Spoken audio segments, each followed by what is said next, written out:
Magka-Christmas nga itong abangan natin na gagawin ngayon sa release ng ating mga ibon. So 8 o'clock nga na-release ang ating ibon sa Caranglan, Nueva Ecija.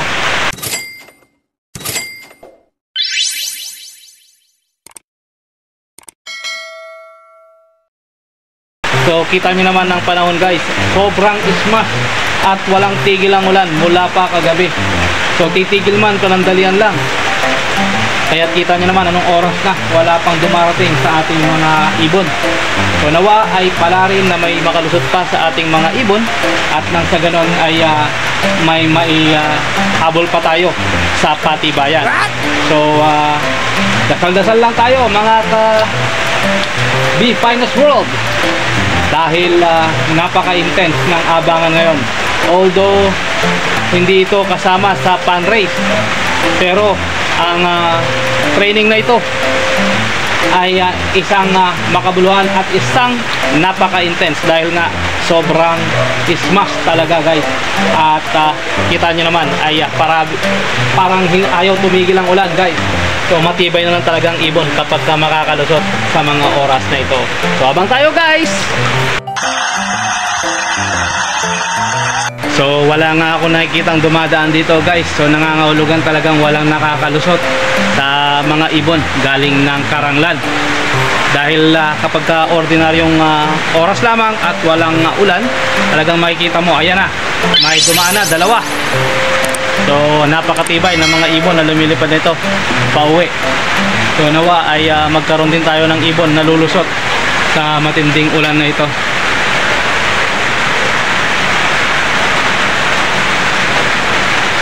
Ayan na, may tatlo pa guys, ayan. So may mga ibon talagang napakatindi sa mga ulan.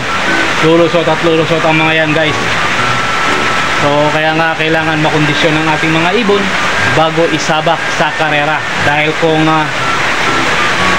ang inyong ibon ay pabanjing-banjing lang ang pagkukondisyon, hindi yan lulusot at hindi uubra sa mga ganitong sistema ng karera guys. So kita nyo naman at sobrang lakas ng ulan. Ayan, may tatlo pa na dumaan. Sana may makita ako na may breakaway din sa ating mga ibon dito at biglang lumusot. Sa ganitong mga tiyempo guys, napsusubukan ang kakayahan ng mga ibon. Dahil nga sa mga ganitong panahon ng karera, malalaman natin kung uubra ba ang ating mga ibon or dun na nga titira sa Caranglan, Nueva Ecija. Ayan guys, at guys may nakalusot na sa atin at ang ating blue ring na Mandy Sarmiento Lines ay lumusot na. At meron na tayong isa sa 7 na ating kinarga.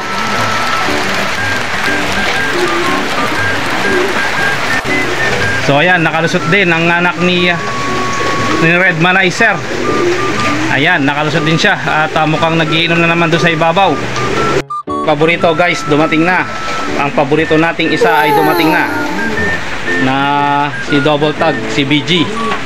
Ayan, bagal, in other words. So tatlo na ang ating dumating guys sa ibon. So sa 7 nga na kinarga natin dito sa ating loop ay tatlo na ang nakakauwi. Ayan.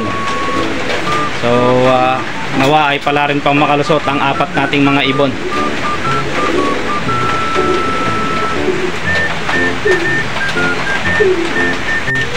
So eto nga guys ang mga nakauwi sa ating mga ibon. So tatlo pa lang ang nakakalusot, si Red Manizer, ayan.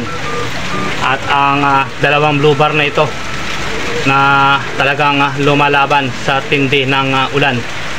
So yun lamang guys at maraming salamat sa inyong pagsuporta. I-update ko kayo guys pagka nakumpleto ang ating mga 7 ibon. Yan, basang-basa nga guys ang ating mga ibon. Pero malulupit at lumusot sila sa ulan. Ayan, meron pa ulit tayong dumating guys. At mukhang may sumabit banda doon. Kanino kaya ang ibon na yun? Meanwhile. So update nga tayo sa ating malaking kulungan guys. At so far so good pa rin ang nakakapagpauwi tayo sa ating malaking kulungan. So nakakatatlo na nga tayo dito sa ating malaking kulungan. At unti-unti ay nag-uuwian naman kahit na sila ay basang-basa. At lalo na ang Edwin Muli na yan ay talagang sumulay kahit na kulang-kulang ang kanyang pakpak. So magaganda nga ang kondisyon ng mga ibon, kaya naman na nagpapakitang gilas sa kabila ng sungit ng panahon. So nawa ay patuloy pa ring madagdagan itong ating mga ibon sa mga susunod pang mga oras. So ayan, at halos ayaw ko nang tapakan dahil sa sobrang linis ng kulungan na ito. At silip tayo sa ating mga warriors na pang south. Ito na sila at naka-viewing habang patuloy ang pag-ulan sa labas. So may bubong naman yan guys sa taas, kaya hindi sila masyadong nababasa. Kapag araw ay tinatanggal yan upang sa ganun ay makaranas sila ng kakaibang nature power.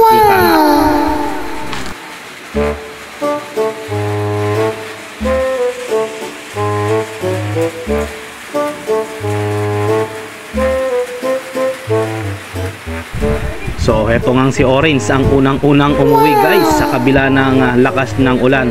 At talagang lumusot siya sa lakas ng ulan. Ito at may dumating tayo isa pa. Belgium line. Ayan dito, basa-basa oh. Ayan, pagkunitan mo lang kayo. Belgium. Ayan. One eternity later. So ayan na nga guys, at quick update na tayo. So hindi nga nakauwi ang ating off color na dalawa, si Old Line Red at si Edwin Muli. So sana sa mga susunod pang mga oras, bagay ay 2 o'clock pa lang ng hapon at may pag-asa pa silang makauwi. So huling-huling ang nakabalik itong white tag na ito na I think kauuwi lang ito dahil nakikita ko stress pa siya.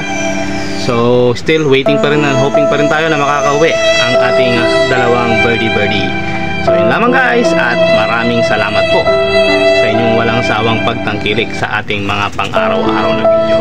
At God bless po sa lahat. So always choose to be happy and be courteous to others, and let the Lord God Almighty be the center of our life. Bye for now and God bless. Yan, basang-basa nga guys ang ating mga ibon. Pero malulupit at lumusot sila sa ulan. So ang mga anak nga naman ni Edwin Muli ay pwede nang makuha ito. Sir Ryan, ang aking napangakuan na magmamay-ari ng ibon na ito. So ipiyan mo na ako at pwede na siya makuha. Napakalakas niya ng kumain. Ayan ang iyong sinasabi na gusto mong magkaroon. At kumakain na mag-isa, pwede na siyang makuha. Ganyan po ka daling kausap ang inyong lingkod, V-Finest World. So hanggat kaya, ibibigay. Kapag hindi, siyempre hanap tayo naman sa YouTube. Yun lang po.